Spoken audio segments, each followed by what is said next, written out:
Hello YouTube family, welcome to all about English. तो आज हम बात करने वाले हैं इन कुछ कन्फ्यूजन्स के बारे में जिनका नाम है do, does, have and has. शुरू करते हैं। क्यों कन्फ्यूजिंग होते हैं ये तमाम चीज़ें? ये दो हमारे पास ये जो वर्ड्स हैं do, does, have and has, कभी कभी ऐसा होता है कि इनके यूजेस इतने डिफरेंट होते हैं कि हमें कन्फ्यूजन होती है कि इन्हें कब कहाँ यूज़ करना है और इनकी जो इनका जो यूज़ है, इनका जो मीनिंग है उस एक सिचुएशन में क्या है। तो आज उसके बारे में बात करेंगे। उससे पहले आपको पता होना चाहिए कि वर्ब्स जो होते हैं, वर्ब्स का मतलब होता है एक्शन वर्ड्स। किसी भी सेंटेंस में जो काम हो रहा होता है उसे हम एक्शन कहते हैं, राइट। सो दो किस्म के वर्ब्स हो सकते हैं। Number 1 main verb, number 2 helping verb. Very easy. Main verb वो वर्ब होता है, वो काम जो हर सेंटेंस में एक एक्शन मतलब एक काम को शो कर रहा होता है, जो हर जुमले में बदलता रहता है। फॉर एग्जांपल, मैं ये वीडियो शूट कर रहा हूँ तो शूट करना वर्ब है, आप ये वीडियो देख रहे हैं, देखना वर्ब है, राइट। ये सारे काम जो हर सेंटेंस में, हर जुमले में अलग अलग होते हैं, इन्हें हम मेन वर्ब्स कहते हैं, right. On the other hand, किसी भी सेंटेंस को एक ग्रामेटिकल मीनिंग देना वो काम करता है हेल्पिंग वर्ब, राइट। कि आप प्रेजेंट में बात कर रहे हैं, पास्ट में बात कर रहे हैं, राइट। तो जो वर्ड्स होते हैं auxiliaries like is, am, are, was, were, will, be, have and has, तो ये वो वर्ब्स हैं जो हेल्पिंग वर्ब्स कहलाते हैं और किसी भी सेंटेंस को एक ग्रामेटिकल मीनिंग देते हैं, राइट। सो आई होप आपको ये चीज़ समझ में आई होगी। अब कन्फ्यूजन कहाँ आती है? जब हम लोग डू, डज, हैव और हैज़ को यूज़ करते हैं और हमें पता नहीं होता कि इनका इस सिचुएशन में क्या मतलब है, राइट। अगर हम देखें डू, डज, हैव और हैज़ को, तो वो मेन वर्ब भी हैं और हेल्पिंग वर्ब भी हैं। सबसे बड़ी कन्फ्यूजन ये है कि ये दोनों वर्ब, ये चारों जो वर्ब्स हैं, ये दोनों कैटेगरीज में लाई करते हैं, राइट।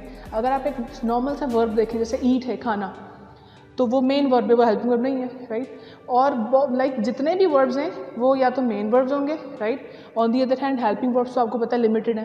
प्रेजेंट में कौन सा है, पास्ट में कौन सा है। 12 टेंसेस की आपने वीडियो में देखी है तो उसका लिंक नीचे है, आप देख सकते हैं कि हर टेंस के अपने अलग हेल्पिंग वर्ब्स होते हैं, उनके अलावा कोई और हेल्पिंग वर्ब्स एक्सटर्नल नहीं होते, राइट। लेकिन मेन वर्ब्स हर सेंटेंस में चेंज होते रहते हैं, राइट।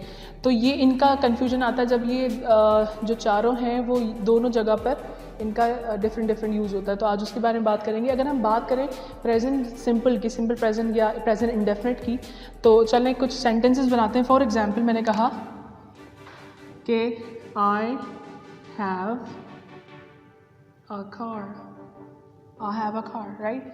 अब यहाँ पर ये चीज़ कंफ्यूजिंग है कि यहाँ पर हैव क्यों आया है, राइट।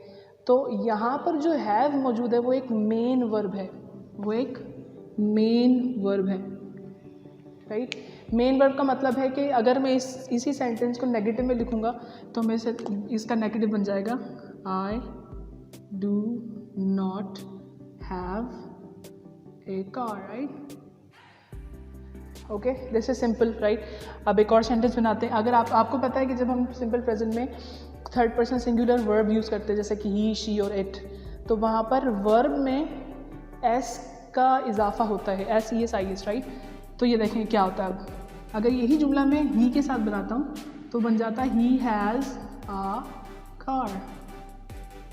अब आप कहेंगे यहाँ पर हैज़ क्यों आ गया? आपने तो कहा था मेन वर्ब के साथ S, E, S, I, S आ जाता है, राइट। तो आप याद रखिएगा हमेशा कि जब हम हैव के साथ एस ऐड करते हैं तो वो बन जाता है हैज़, राइट। एक सिंपल सी एग्जांपल देखते हैं यहाँ पर। जैसे कि मैंने लिखा ही ईट्स ब्रेकफास्ट,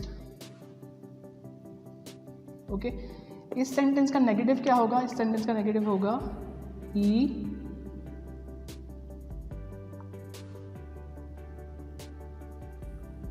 अब हमने करना क्या है, जो एस हमने यहाँ यूज़ किया उसे हम लोग यहाँ शिफ्ट करेंगे तो ये डू बन जाएगा डज। ईट्स का एस यहाँ पर आ गया तो ये यहाँ रिपीट नहीं होगा, राइट। अब यही चीज़ आपने यहाँ पर करनी। जैसे कि मैंने आपसे कहा हैव से हम लोग प्लस करते हैं एस तो वो बन जाता है हैज़। यहाँ पर अब नेगेटिव बनाते वक्त आपने क्या करना है, ही, वही चीज़ डू नॉट।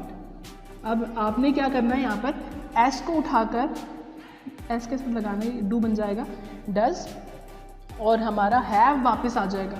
जैसे कि ईट जो बेसिक फॉर्म थी वो वापस आ गई यहाँ पर ऐसे ही होगा। जब आप जैसे मैथ की कैलकुलेशन करते हैं, अगर हैव में एस ऐड करने से वो हैज़ बन जाता है, तो अगर माइनस करेंगे तो वो क्या बन जाएगा, वापस हैव बन जाएगा, राइट। सो ये चीज़ आपने नहीं भूलनी है, okay. So he does not have a car, okay. I hope आपको थोड़ा सा क्लियर हो गया होगा, राइट। ओके, नाउ ये तो हैव और हैज़ की बात हो गई। प्रेजेंट सिंपल में डू और डज की बात करते हैं। I don't do anything. अब आपने देखना है यहाँ पर, ये एक सेंटेंस में यहाँ पर भी डू लगा हुआ है, यहाँ पर भी डू लगा हुआ है। तो यहाँ पर वो एक, यहाँ पर जो डू है वो है एक helping verb, on the other hand यहाँ पर जो है वो है एक मेन वर्ब, ठीक है जी। तो ये यहाँ पर बहुत ज़्यादा कन्फ्यूजन होती है कि मेन वर्ब वो कहाँ पर है और हेल्पिंग वर्ब कहाँ पर, राइट। अगर हम प्रेजेंट इसकी बात करें, सिंपल प्रेजेंट की बात, सॉरी प्रेजेंट परफेक्ट की बात करें, तो आपको पता है प्रेजेंट परफेक्ट में हम यूज़ करते हैं, इसका फॉर्मूला लिख देते हैं, subject plus have and has plus verb. हम यहाँ पर थर्ड फॉर्म या पास्ट पार्टिसिपल फॉर्म यूज़ करते हैं प्लस ऑब्जेक्ट, राइट। ये इसका फॉर्मूला है।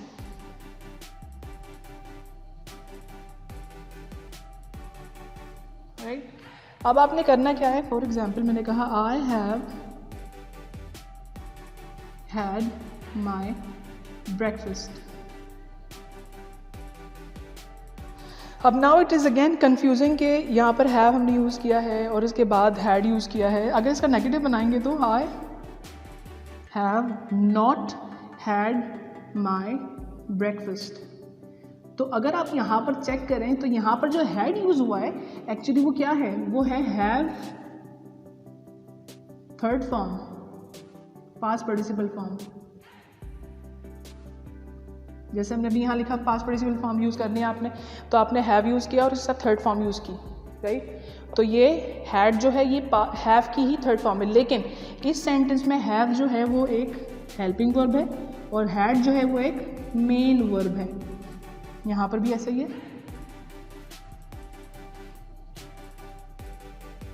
राइट। सो आई होप आपको थोड़ा कॉन्सेप्ट क्लियर हो गया होगा। तो सिंपल सी चीज़ ये है, इस टॉपिक को कंक्लूड करते हैं कि जब भी हैव या हैज़ के साथ आ जाता है कोई थर्ड फॉर्म ऑफ वर्ब,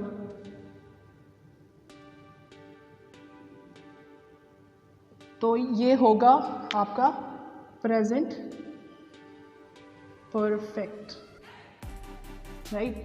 और अगर हैव और हैज़ के साथ के बाद अगर आपने देखा कोई नाउन आ रहा है, जैसे कि यहाँ पर आपने कहा ना आई हैव अ कार, कार क्या है, नाउन है, राइट।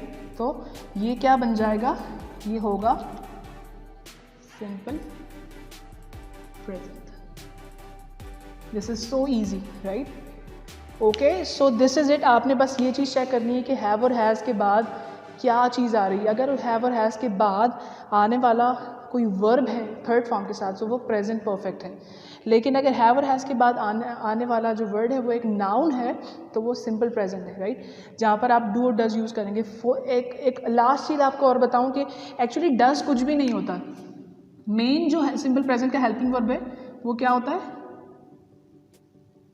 मेन हेल्पिंग वर्ब इसका सिर्फ डू है। लेकिन क्या है कि जब हम थर्ड पर्सन सिंगुलर यूज़ करते हैं तो हम इसके साथ क्या ऐड कर देते हैं, S E S I S, okay, with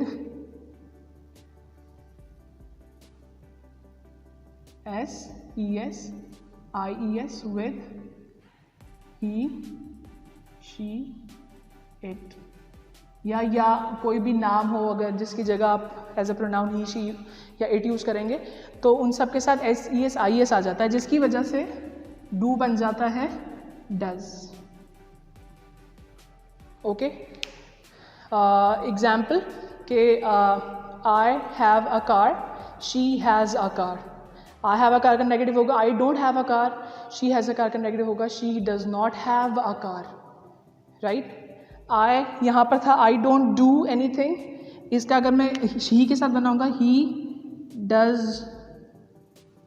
does nothing.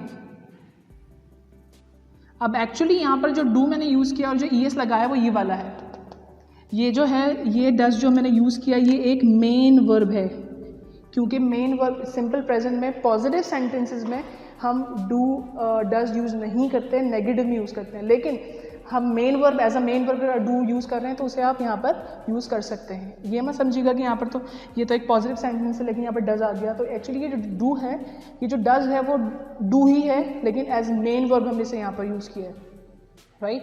So this is it for today. I hope आपको ये कन्फ्यूजन थोड़ी सी दूर हुई होगी।